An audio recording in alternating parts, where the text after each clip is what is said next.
we start off where we left off, and you got the birds and the pigs still going at it in this massive prank war. You have, Red is still feeling himself, still being treated like a hero, posters up all over the place, like, everybody walks by him and is very happy to see him, unlike the beginning of the first movie. And that might be a little bit getting to his head. And then as that epic war, starts to come together because there's a mysterious third island that has been discovered, he starts to get very concerned about, well, who am I if we're not having this war anymore? Then what am I if I'm not a hero? Like, people won't like me anymore, and it scares the heck out of him. I play Silver. She is the smartest in her year, or any year, at Avian Academy. She's an engineer, and she has really good social EQ too. So she is a genius who's also great with other birds.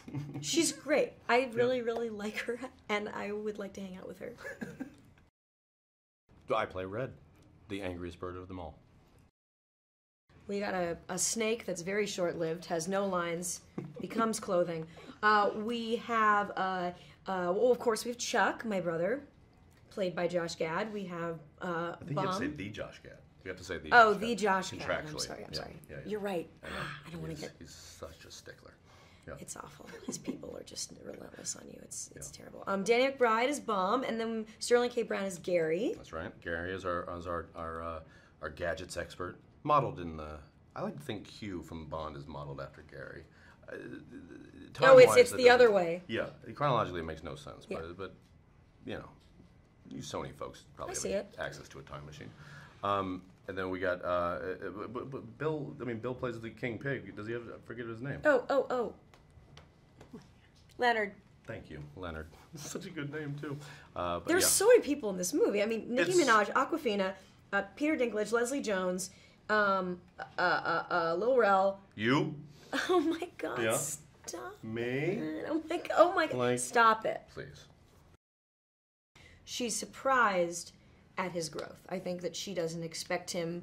I think she's had baby steps with other people she's tried to kind of reach out to and, say, how do you feel? Tell me how you feel. I think it's kind of worked in the past. This has definitely been the best it's ever worked, and it surprises her. Yeah. I think, Silver definitely pushes all of Red's buttons, even not even on purpose at the beginning. I think at some point, maybe on purpose, but again, only to hopefully to see how he responds and